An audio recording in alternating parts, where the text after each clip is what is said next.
ሰላምን ጥዕናን ንኩልኩም ተኸታተልተይ ይኹን እንዳበልኩ ናብ ናይ ለምዓንቲ መደበይ ከኣትው ኣብ ናይ ለምዓንቲ መደበይ ከምቲ ልሙድ ንዓኹም ንተኸታተልተይ የምህር እዩ ኢለ ዝሓሰብክዎ መደብ ሒዘልኩም መፅእ ኣለኹ። ናይ ለምዓንቲ መደበይ ዘልዕሎ ፆታዊ ርክብ ንደቂ ኣንስትዮ እንታይ ምዃኑ ክንርኢና ደቂ ኣንስትዮ ንፆታዊ ርክብ ዝሪኣሉ መንገዲ ካባና ካብ ናይ ደቂ ተባዕትዮ ፍልይ ዝበለ እዩ። ብኸመይ ዝብል ሓሳብ እውን ክንርኢና ፆታዊ ርክብ ንደቂ ኣንስትዮ ናይ ኣእምሮ ዕግበት እዩ። ንደቂ ተባዕትዮ ግና ንስጋዊ ዕግበት ዝኾነሉ ግዘታት እውን ዝበዝሐ እዩ። ናይ ሰውነት ዕግበት ጥራሕ ዝረኽባሉ ኣይኮነን።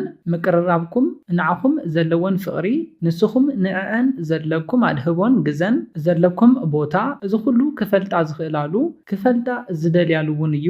እዚ ኩሉ ሓሳባት ክንርኢና ነዚ ቻነል ሓድሽ ዝኾንኩም ሰብስክራይብ ብምግባርን ነታ ናይ ደውል ምልክት ሓንቲ ሻዕ ብምንካን ዝተፈላለዩ ናይ ፆታዊ ርክብ ናይ ጥዕና ከምኡውን ናይ ሓዳርን ናይ ፍቕርን ሂወት ኢንፎርሜሽን ትረኽብሉ ቻነል ስድራ ንኽትኮኑ ብኽብርና ሓትት። መደብና ናብ ብዙሓት በፂሑ ብዙሓት ኣሕዋትና ትምህርቲ ንክወስድሉ ላይክ ጌርኩም ጀምርዎ። ስድራ ዝኾንኩም እኒ እንዳመስገንኩ ናብ መደበይ ክምለስ። ደቂ ተባዕትዮ ብናይ ደቂ ኣንስትዮ ሰውነት ንሰሓብን ንማረኽን ኢና። ደቂ ኣንስትዮ ድማ ብተፃራሪኡ ብዝሰምዖ ነገር እዩ ሰውነተን ዝነቓቕሕን ስምዒተን ድሉ ዝኸውንን ንፍቕሪ ንቑሓት ድልዋት ዝኾና ብዝሰምዖ ነገራት እዩ። ኣብ ናይ ሓዳር ሂወት ደቂ ተባዕትዮ ብፆታዊ ርክብ ዝዓግብሉ ደቂ ኣንስትዮ ድማ ዘይዓግባሉ ምኽንያት እንታይ እዩ? ቀዳማይ ብዛዕባ ፆታዊ ርክብ ዝተጋገየ ኣረኣያ ስለ ዘለወን እዩ። ኣብዝሓ ደቂ ኣንስትዮ ፆታዊ ርክብ ንናይ ደቂ ተባዕትዮ ዕግበት ጥራሕ ዝጠቅም ይመስለን እዩ እምበር ንሰን እውን ዕግበት ክረኽባ ከም ዘለወን ኣይሓስባን። ስለዝኾነ ፆታዊ ርክብ ናይ ሓባራዊ ዕግበት ከም ዝኾነ ክትፈልጣ ኣለክን። እቲ ካልኣይ ድማ ግልፂ ዘይምዃንኩም እዩ። ንምዝርራብ ንምምይያጥ ክትሓፍሩ የብልኩምን። ካብ ኣፍቃሪኺ ካብ በዓል ገዛ ንላዕሊ ንዓኺ ክቐርበኪ ዝኽእል ሰብ ከምዘየለ ክትፈልጠለኪ። ስለዝኾነ ካብ በዓል ገዛኺ ኣፍቃሪኺ ተሓብእዮ ነገር ክህሉ የብሉን። ተሓብእዮ ዘለኽ ነገራት ናይ ምፍልላይኩም ምኽንያት ክኸውን ስለዝኽእል። ስለዝኾነ ኩሉ ነገር ተዘራሪብኩም ተመያይጥኩም ንኩሉ ነገር ብዝተመያየጥኩምሉ ቁፅሪ ድማ ምቅርራብኩም ፍቕርኩም እንዳጠንከረ ይኸይድ እዩ። ንኣብነት ፆታዊ ርክብ ቃሕ ክብለክ እንተሎ ኢቭን ኣብ እዋን ፆታዊ ርክብ ዘይተዓግቢ እንተኮይንኪ ሕዚ ፆታዊ ርክብ ክትፍፅሚ ድሌት እንተዚሃልክን ኮታስ ምስ በዓል ገዛኽን ኣፍቃሪኽን ኩሉ ነገር ክትመያየጠለኪ።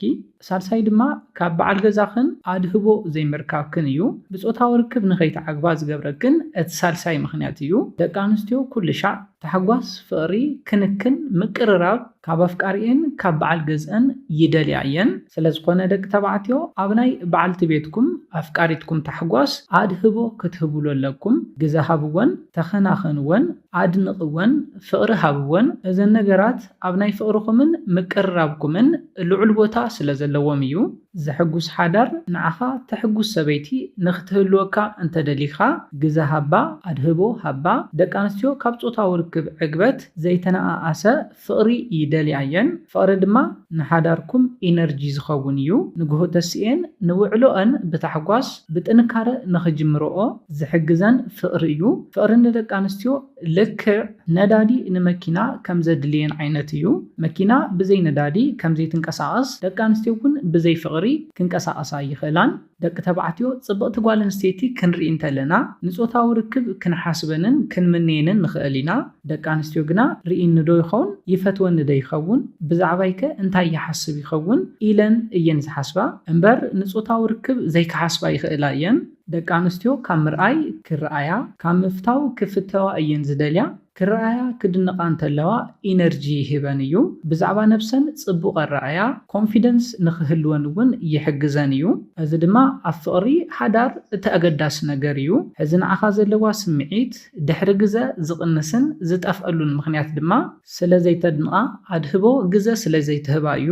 ደቂ ኣንስትዮ ኩሉ ሻዕ ካብ ደቂ ተባዕትዮ ኣድህቦ ግዘ ምርካብ እቲ ዝደልዮ ቀዳማይ ነገር እዩ።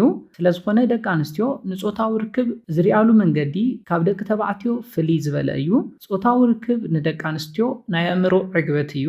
እዘን ቅድም ኢለ ዝሓበርክዎን ኣገደስቲ ነገራት ንናይ ጾታዊ ርክብ ዕግበተን ኣገደስቲ እየን። ደቂ ኣንስትዮ ኣእምሮአን ንጾታዊ ርክብ እንተዘይተላዒሉ ናይ ጾታዊ ርክብ ስምዒተን ዘይክልዓልን ዋላ ጾታዊ ርክብ እንተፈጸምኩም እውን ብጾታዊ ርክብኩም ዕግበት ዘይክረኽባን ኢቭን ዕግበት ዘይክህባን ይኽእላ እየን።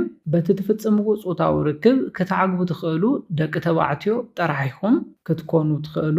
ስለዝኾነ እዘን ዝሓበርክዎን ምኽርታት ብዝግባእ ኣብ ሕድሕድ መዓልትኩም ክትፍጽምዎም ኣለኩም። ነዚ እንተጌርኩም ድማ ጾታዊ ርክብ ንደቂ ኣንስትዮ ናይ ኣእምሮ ዕግበት ስለዝኾነ ኣእምሮአን ንጾታዊ ርክብ ኩሉ ሻዕ ድልው ይኸውን እዩ። በቲ ትፍጽምዎ ጾታዊ ርክብ ድማ ቀልጢፈን ክዓግባን ዕግበት ድማ ንዓኹም ብቐሊሉ ክህባን ይኽእላ እየን። ናይ ደቂ ኣንስትዮ ናይ ጾታዊ ርክብ ስምዒትን ድሌትን ከም ናትና ከም ናይ ደቂ ተባዕትዮ ብቐሊሉ ዝለዓለለን ኣይኮነን።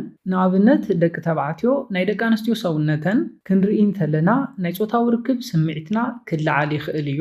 ደቂ ኣንስትዮ ግና ኣእምሮአን ንጾታዊ ርክብ ድልው ንክኸውን ፈለማ ንሕና በዘን ቅድም ኢለ ዝሓበርኩልኩም ክንሕጉሰንን ውዕሎአን ታሕጓስ ዝመልኦ ናብረአን ፍቕሪ ዝመልኦ ክንገብረለን ኣለና።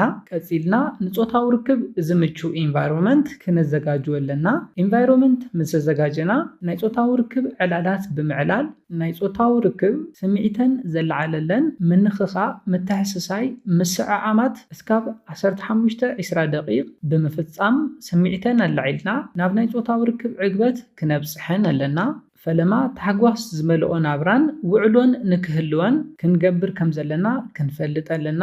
ኣብዛ ደቂ ተባዕትዮ ተጋገይዎ ነገር እንተሃልዩ ጾታዊ ርክብ ንደቂ ኣንስትዮ ከምናትና ናይ ስጋዊ ዕግበት ወይ ድማ ናይ ሰውነት ዕግበት ከም ዝኾነለንን ብቐሊሉ ከምናትና ናይ ጾታዊ ርክብ ስምዒተን ከም ዝለዓለለንን ተሓስቡ ኢኹም። ኮይኑ ግና እዚ ዝተጋገየ እዩ።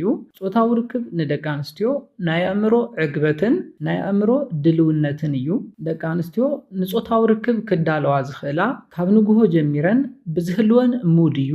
ተሓጒሰን እንተውዒለን ምሸት ንጾታዊ ርክብ ክዳለዋ ይኽእላ እየን። ስለዝኾነ ኣድንቃ ግዘ ኣድህቦ ሃባ ቀትሪ ደው ኢልካ ናፊቅ ክንበላ ካብ ስራሕ ክትምለስ እንተለኻ ጊፍት ሒዝካላ ምጻእ ነዞም ነገራት እንተጌርካ ናይ ጾታዊ ርክብ ስምዒታ ምሸት ብቐሊሉ ክተላዓሎ ትኽእል ኢኻ። እንተዘይኮይኑ ግና ጾታዊ ርክብ ዋላ እንተፈጸምኩም እውን ናብ ዕግበት ክበጽሓ ይኽእላን እዚ ድማ ካሊእ ወዲ ንኽሪኣ ክገብረን ይኽእል እዩ። ኣብዝሓ ደቂ ተባዕትዮ ብናይ ኣንስትኹም ፌክ ወይ ድማ ናይ ምምሳል ዕግበት ትሽወዱን ከም ዝዓገባ ክመስለኩም ይኽእል እውን እዩ። ኮይኑ ግና እዘን ቀዲመ ዝሓበርኩልኩም ዘይትገብሩ እንተኾይንኩም ዝዓግባሉ ዕድል ዝናእሰ እዩ። ደቂ ኣንስትዮ ድማ ከይዓገብክን ከም ዝዓገብክን ከተምስላ የብልክንን ተመያይጥኩም ናብ ዕግበት ንኽትበጽሑን ክትገብራ ኣለክን። ከምቲ ቅድም ኢለ ዝሓበርክዎ ካብ በዓል ገዛኺ ወይ ድማ ኣፍቃርኺ ክሕባእ ዝኽእል ነገር ክህሉ የብሉን። እዚ ተሓብኡ ነገራት ናይ ምፍልላይኩም ቀንዲ ምኽንያት ክኸውን ይኽእል እዩ። ኣብ ናይ ፍቕሪ ሓዳር ህይወትኩም ሳዕቤን ስለ ዘለዎ ዕግበት ታሕጓስ ምስኣን ከራሓቐኩም ስለ ዝኽእል ምይይጥ ምግባር ዝበለጸ ይምረጽ። ደቂ ተባዕትዮ ድማ ንናትኩም ዕግበት ጥራሕ ዘይኮነስ ናይ ኣንስትኹም ዕግበት እውን ኣድህቦ ሃቡ። እዘን ነገራት ስለ ዘይትገብሩለን እዩ ድማ ኣብዝሓ ደቂ ኣንስትዮ ናይ ጾታዊ ርክብ ሓሳብ ክለዓል እንተሎ ደስ ዘይብለን። ስለዝኾነ ጾታዊ ርክብ ንደቂ ኣንስትዮ ናይ ኣእምሮ ዕግበት ከም ዝኾነ ፈሊጥኩም እዘን ቅድም ኢለ ዝሕብረልኩም ዝነበርኩ ሓሳባት ክትፍጽሙ ኣለኩም። ነዚ ኢለ ናይ ልምዓንቲ መደበይ በዚ ክዛዝም ካብ ናይ ልምዓንቲ መደበይ ዝኾነ ሓድሽ ነገር ከም ዝሓስኩም ተስፋ ይገብር። ነዚ ቻነል ሓድሽቲ ዝኾንኩም ሰብስክራይብ ብምግባርን ነታ ናይ ደወል ምልክት ሓንቲ ሻዕ ብምንካዕን ክተተባብዑናን ስድራ ክትኮኑናን ብኽብሪ ንሓትት። መደብና ናብ ብዙሓት ሰባት በፂሑ ብዙሓት ኣሕዋትና ትምህርቲ ንኽወስድሉ ላይክ ሼር ግበርዎ። ሓሳብ ርእቶኹም ብኮሜንት ተብጽሑና።